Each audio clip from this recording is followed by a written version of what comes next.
This time the chair would call on Mr. Phil Hubbell, Vice President of HR for Lutheran Services Florida, to bring some greetings and a brief report.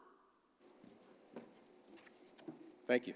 I thought Adolfo was going to do my piece for me. That's what, if you guys recall, I walked up last time as well. So thank you for having me, by the way. And if we could show the first slide as well, that would be great.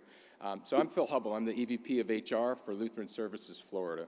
I'm also an elder at Bethel Lutheran Church in Clearwater. Pastor Ike, I can't see if I can see you out there, but I'm here with you. I think he's selling books. Excuse me? I think he's selling books. So, so I was talking to my wife last night, searching for a Bible quote that kind of goes with what Lutheran Services does and what I wanted to present today. And oddly, I landed on Michael Jackson instead. So, somebody, Mr. Meyer, I think, mentioned Jerry Tarkanian chewing on towels, so I think I'm still okay with that, right? So, the song I'm thinking of is Man in the Mirror. And so if you'd like to say it with me, you can say it with me. If you'd like me to do it solo, you can.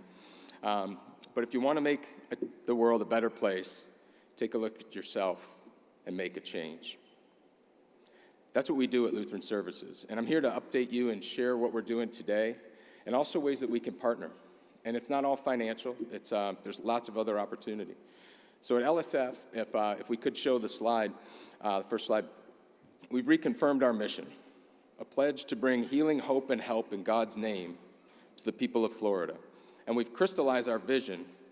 We will all contribute to safe children, strong families, and vibrant communities in the work we do every day. Yeah, that's the slide.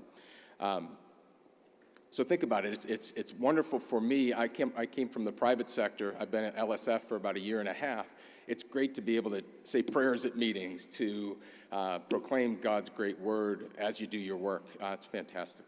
So it's a thrill to be there. So let's go now to the next slide, guys. So just some history. LSF emerged in 1982, helping refugees from Cuba, Vietnam, and Central America build their lives in the U.S.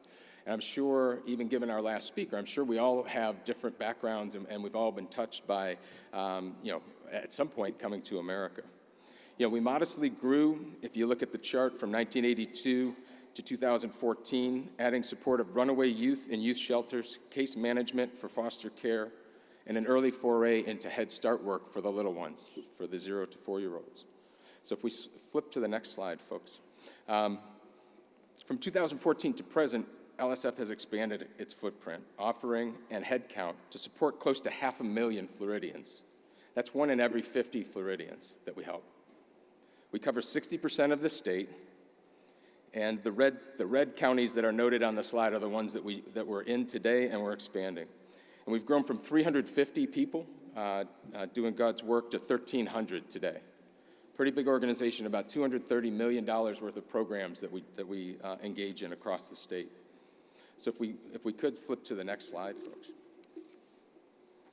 To me, Head Start, or to me, Lutheran Services Florida has expanded to cover the full human life cycle in many ways. So we're not really a one-trick pony. It's great, the organizations that are very focused, say literacy volunteers or different groups.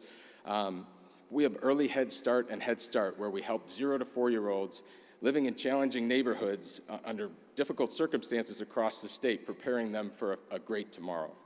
Truly, I visited, just last week, I visited one of the shelters.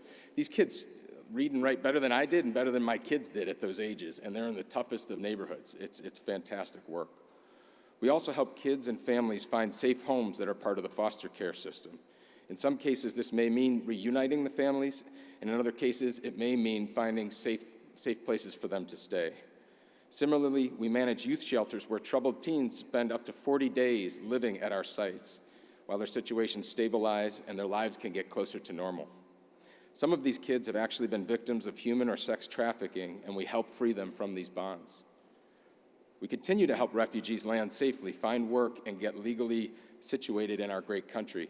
You might imagine that's a very difficult terrain as of right now, right? Given the front page of all the newspapers the last couple years. Lots of challenges to try and help folks in trouble. We have a huge part to play in substance abuse and mental health services across the state. We are knee-deep in the opioid crisis, and folks, it's not going away. Anything we can do to help these folks fight for their lives back and their families back is going to be huge as they battle addiction. The same group of folks in the mental health area help folks pick up the pieces after hurricanes. So we helped after Matthew a couple years back, Irma last year, and to a degree with Maria as well, to get folks back on their feet and to deal with loss and of either health or of physical things. And finally, we support our older and impaired Floridians through our guardianship programs, assuring that no one, including their own families, negatively impact the folks directed to our care. You'd be surprised at how often we have to protect folks from their own families. I'll just say it, leave it at that. And along the way, our leaders have garnered many awards for their tireless, selfless work to support the great state. We've got real leaders, doctorate-level folks that are running the programs and speaking at the different conferences. So finally, I know you're wondering, where do I get my boarding pass for this great journey? It really is a great journey. And again, I've only been on it a year and a half or so, but it's been fantastic. But prayer, we really need your prayers, so funds come at the end of this.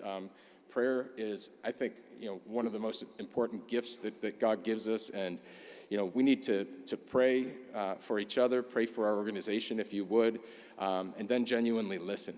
God doesn't always talk directly to us, is my belief, but he definitely talks through people and through events. So we need your prayer.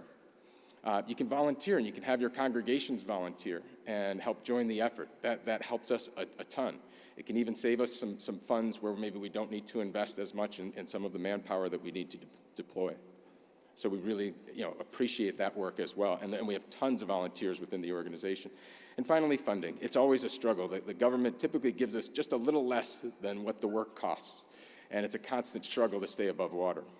So any work that we can do together to raise funds or any opportunities that you have, that would be great. But that's really third on my list, because the prayers and the volunteering and the getting involved, as Oscar mentioned earlier, is really important to us. So finally, thank you for having me, and I'll be here if folks want to talk about how we can partner over the next few hours. Thanks again.